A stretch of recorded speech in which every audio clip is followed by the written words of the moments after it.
Today we're going to go over. Let's do a little something in Q's corner, right? Q and A. Is it Q&A or Q's corner? It's Q and A in Q's corner. Cause everything. See, y'all see how we had this. This is Castle and Asset, but you are in Q's corner. We're in the corner doing Q and A. You're not going to be the only one in here.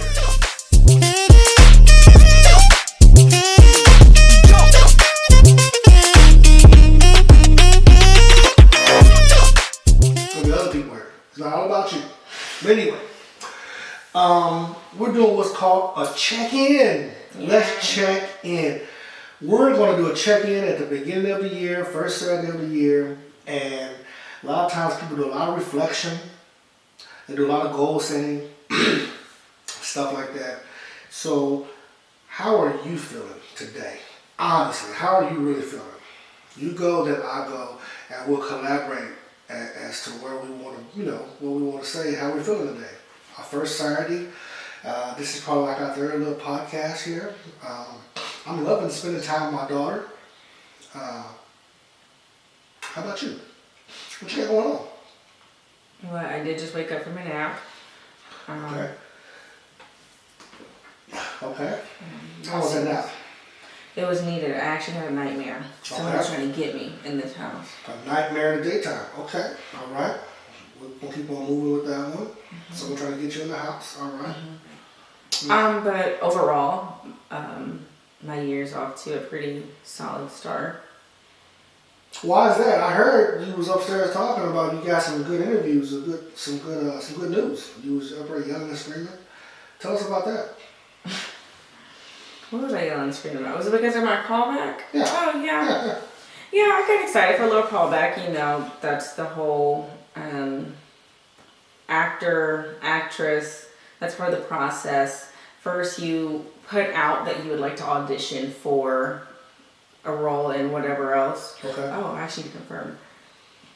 And then if they like your look, or if you're somewhat appealing to them and have some decent work, then they'll send you an audition. So that's goal number one. If you do go to the audition against however many people, then they're like, oh, actually, let's take a closer look. They do a callback. If they like you after the callback, sit down with the director or the producer, or you'll get the part. So you got the callback. Yeah, I got the callback. So I'm just one step away from claiming it.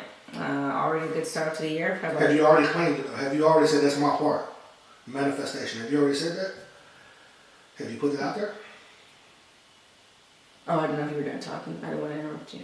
I'm just asking a question. Did you put it out there? Did you say that's my part? Yeah. I heard what you said, but I just wasn't finished with my thought. Oh, I didn't know that. Okay, go ahead. Yeah. Anyhow, yeah. So I prayed on it. I put it out there, spoke into existence, and I didn't just say that is my part. I said that these are my people. Those are my people. So I'm not limiting myself to just this one role.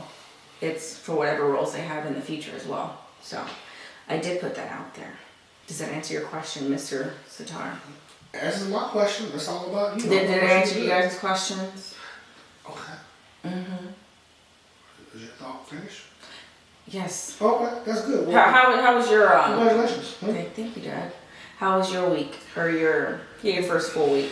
First full week is nothing but I gotta be honest with you. Be honest.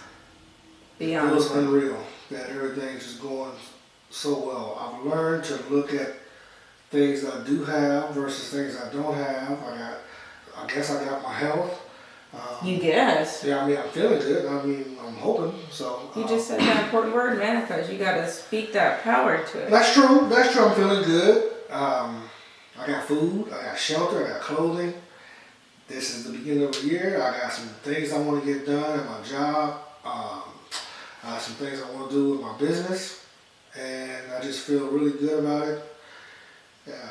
I got a better outlook on certain things, and hopefully, what are those things? One of my goals. Okay, so one of my goals this year, before 2024 is over. Mm-hmm. I really want to do a TED Talk. Like with the big actual T with the red dot? Yeah, I really want to do that. I really want to try that. I really want to do a TED Talk. Where's that at? Like, where do you go to do? I don't know. I've heard it's TEDx or TED Talk, but that's what I want to do. I want to do that. Have you talked to Ted? No, not yet, but I've been doing research on it. At first I gotta have a topic. I don't know if they give you topics or you come with your own topic. I think you can do them, but Okay. But I got a topic, and that's gonna be the name of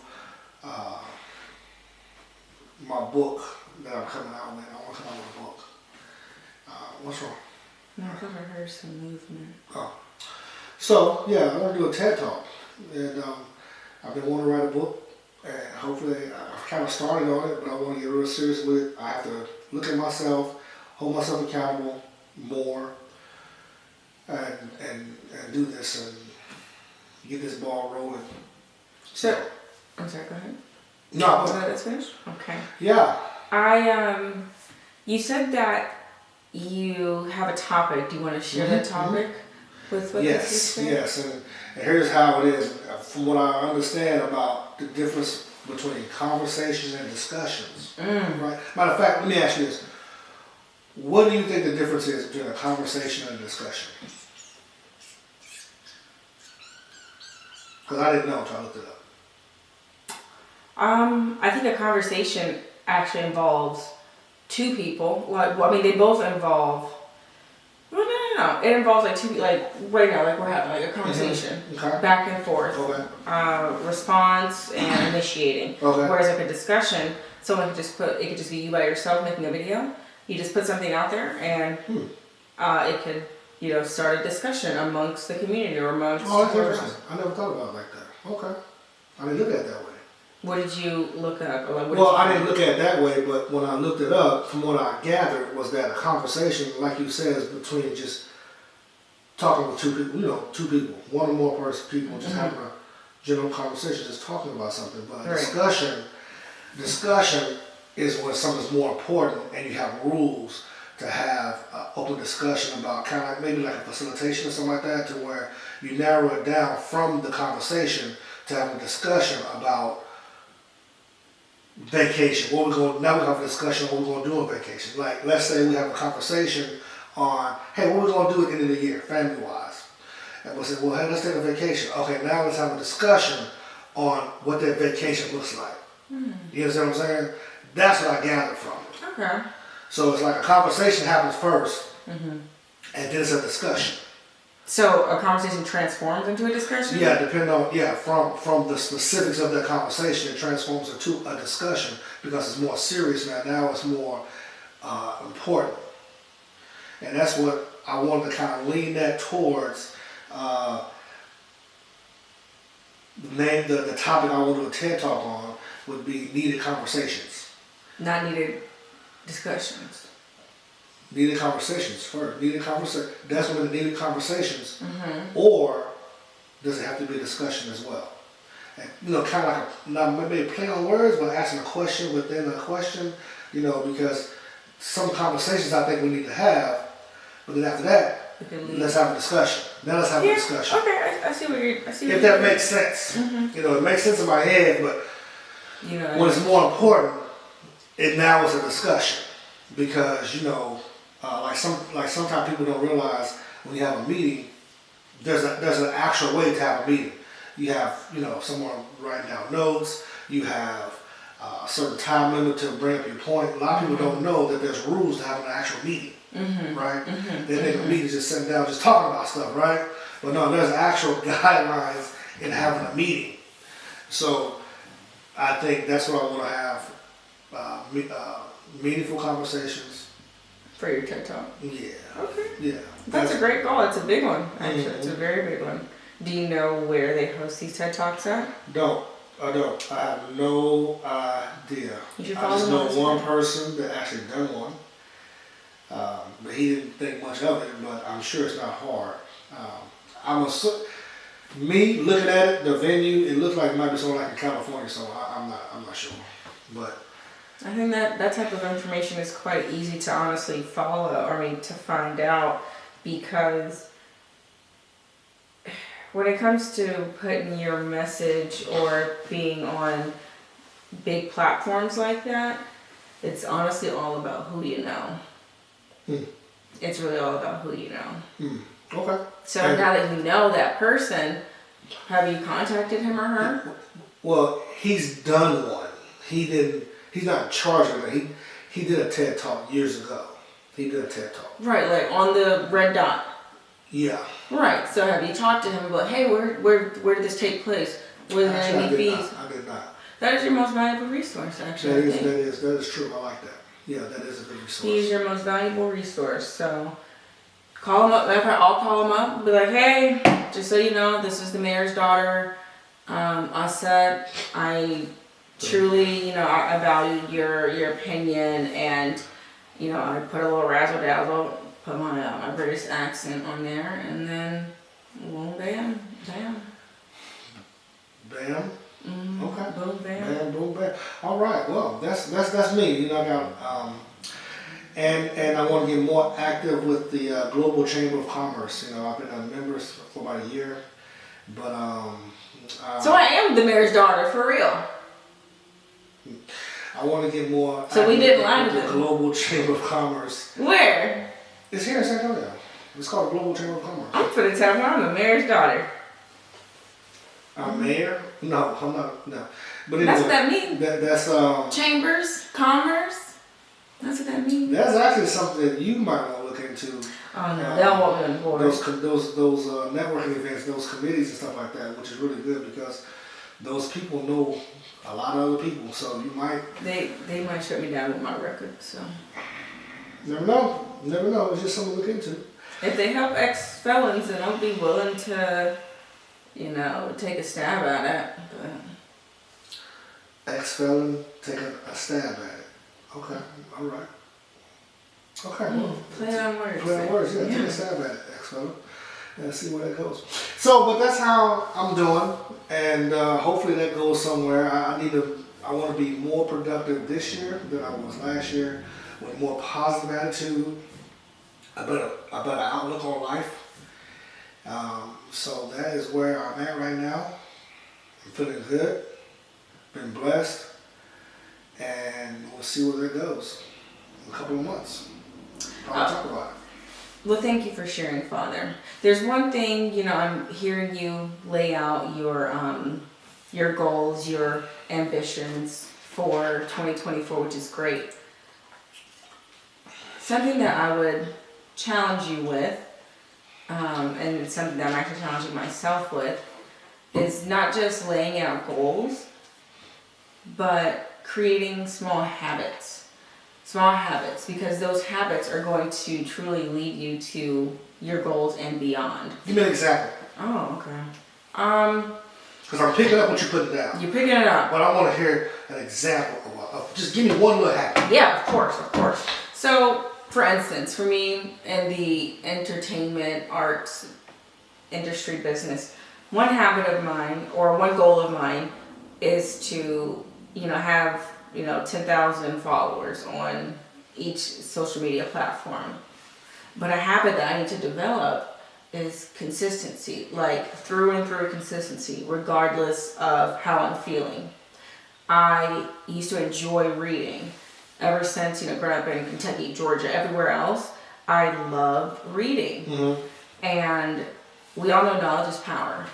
A habit of mine that I am trying to reinstill back into my life is reading for at least an hour to 2 hours a day. And in that goal of mine, or in that habit, one of my goals was to finish the Bible through and through, regardless for understanding, because each year this is going to become it's going to become a habit for me, different versions of the Bible. Yeah, Cool. that's cool. Interesting. So develop those habits, not just, putting goals into place, because sometimes if we put a goal into place, even if we write it down and we don't obtain it, it was just, oh, okay, well, don't count it as done, or don't count it out just because you didn't necessarily obtain that goal, because you probably developed a lot of discipline or strength or a lot of other habits, great habits up until that goal. So now next time, okay, let me add this habit, let me shift gears a wee bit here, and then boom, bam, thank you, ma'am, we got our goal and beyond. So develop these habits and your choice of words. you say all the time like that your words have power, which they certainly do. So I would like for you to take out, hopefully this will happen. Hopefully, no. It's going to happen. Listen, okay.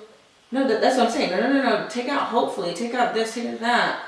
It's going to happen. You just need to say it. I'm like, okay. This year I'm going to lose 10 pounds. I can pick that up. I don't know how, but I'm going to lose it. I can pick that up. Yeah. You pick it up, I'm putting it down. No, that makes sense. And that's a very good point. To make sure that you manifest it. You say it, actually do it.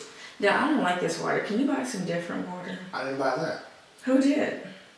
Was it for me? I'm assuming you. The French Alps? I don't like this. I mean, I'm drinking it because I need water, but...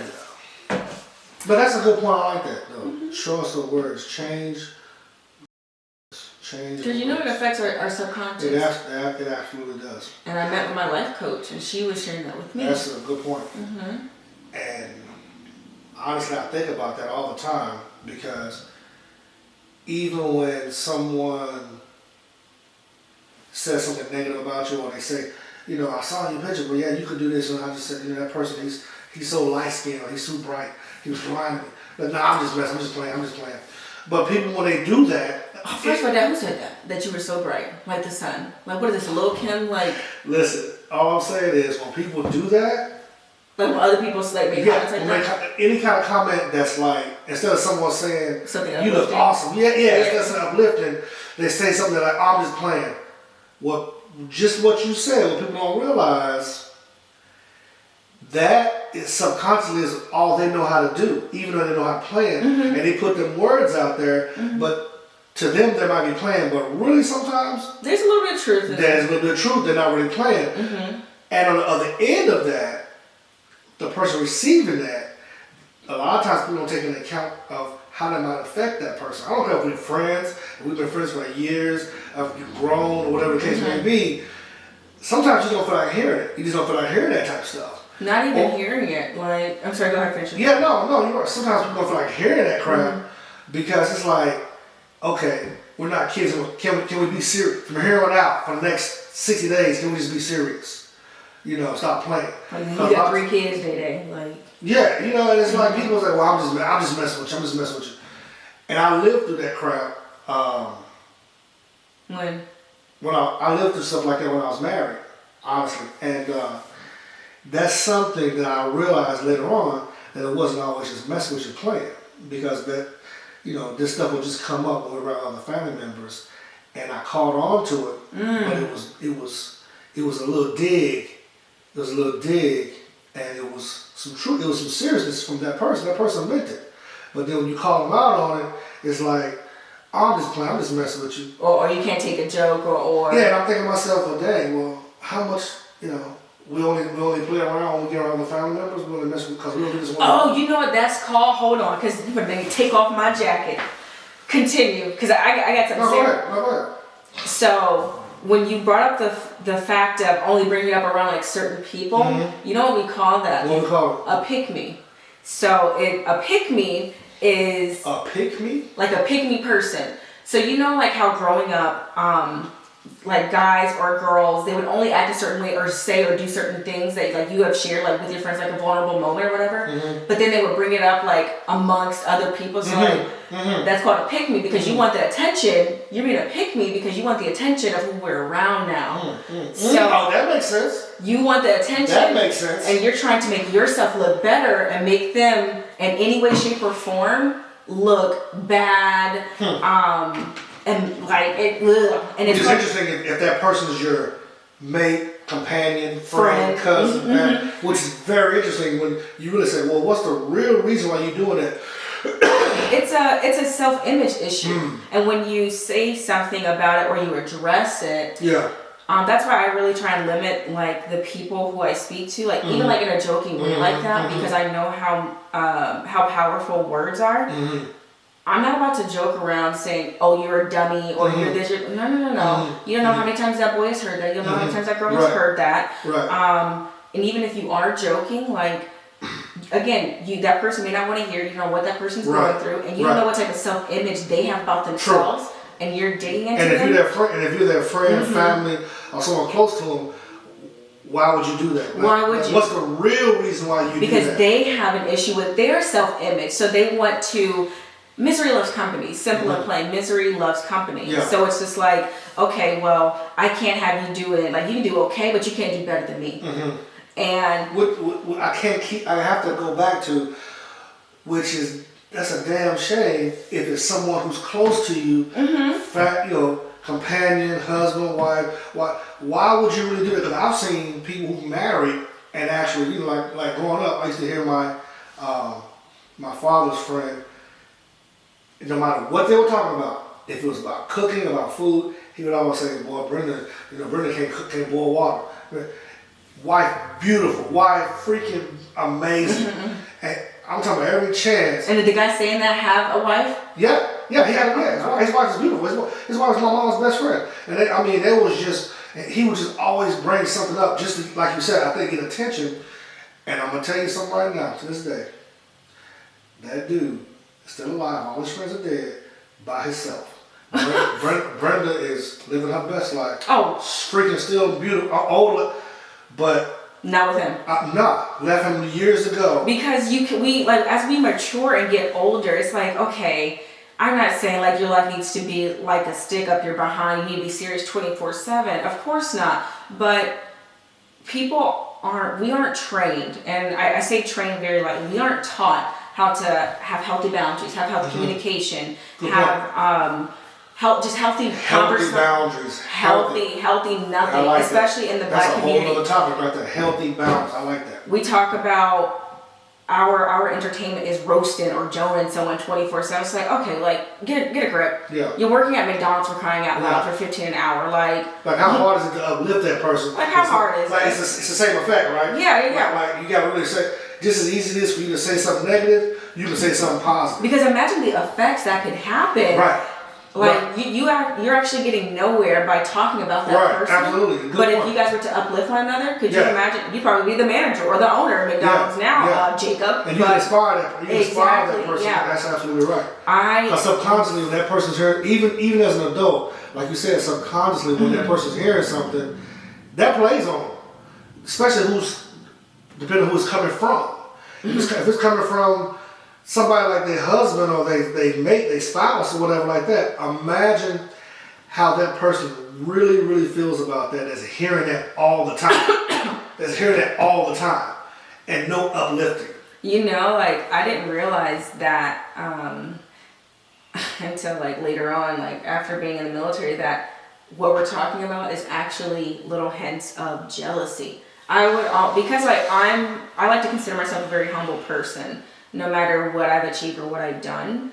But I've had people, in the military or like during my military career say or do little things like that too. Yeah. Oh yeah. And now I look back and I'm like, Oh yeah. Heck, even like some of my friends, they're not friends anymore, but I keep people like that.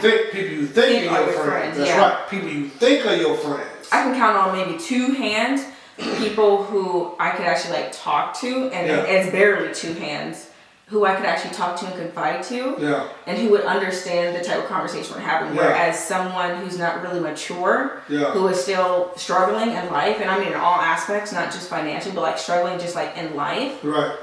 Like you're never going to get it. You're going to die old and alone. And what's a way to kind of fix that? Is to, I would say, correct and love. Correct and love. That's the only way to fix it. Correct in love or correct and love? Both, actually. So, the same way that you and I are having a conversation, hey, Jody, I understand that you really just, and again, like, this took me years to sit here and try and pull someone aside and talk to them, because usually it would be like, oh, don't ever disrespect me like that, like, again. But rather now I'm like, look, depending on how I feel about that relationship, right? Do I value that relationship? Has it been enough? Have you done this one too many times? Have you not caught yourself? It's like, you know what? Because at that point, I may have had too much. Like, enough is enough. It's like, I might just blow up in front of you, in front of everyone. Right, because they don't know how your day has started. They don't know They right don't know there. how much I've grown Yeah. and how much I've tolerated. Yeah, or what has happened to you right before you start talking to that person. Mhm, exactly. Yeah, absolutely. So now I do my best to try. Hey, Jody, I know you guys were kikiing back there. I said, but I didn't Yeah. actually find that funny. Right. So if you could not do that, like I Yeah. don't care if you were joking, but Yeah. this made me feel this kind of way. But you know, it's viewed as weakness. It is. It's viewed as a weakness. To express that. That's right. That's why a lot of people don't say that. And especially But a me, man. I'm gonna say something. But Especially a man. especially a man, right? Mm-hmm.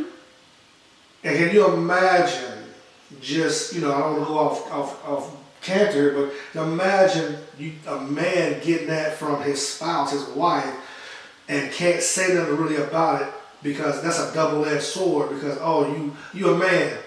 Whoa. Deal with it. Think about it. Why can't a man like? I'm just saying they can, but it's looked at if that person is in, depending on the relationship that person is in. Mm-hmm. Because people say, well, a man don't worry about stuff like that. A real man don't worry about that, which I still don't understand what a real man is. But anyway, because there's so many versions of it. But when a man can't really express his feelings Mm-hmm. in a safe environment for fear of being looked at as being even weaker Or retaliation. or retaliation, Or used against him. that's a horrible feeling. That's got to be a horrible feeling. That's a horrible I feeling. would encourage any and everyone, like especially like before marrying like your spouse or just getting into like these long committed relationships and then eventually marrying. You really want to know and see your person in every season Absolutely. before I agree.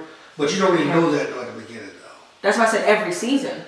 So you need to see what they're like when they're angry, when they're stressed, when they're happy, when they're sad, when they're emotional, when they've had it all, when they've lost it all. That's a good point. Because when a man is at his lowest and he can't, provide, it's just natural for a man to be able to provide. If he can't provide for himself or for his family, he's going to be in a state of inadequacy. He's not going to want to do or feel like doing anything else other than being depressed. He's not going to do anything but his natural innate behavior, and that is to provide. He doesn't have time to be vulnerable. Yeah. So he thinks, so he feels. You're right. Yeah. Yeah. For No, sure. that's a good point. A very good point. Oh man, That's a good topic right there. I like that. That's something that can continue. We can continue this topic a little later, but that is a good point. You said pick me, huh? it's called a pick me. You never seen like those memes or anything? It's like called a pick me show or a pick me. Oh my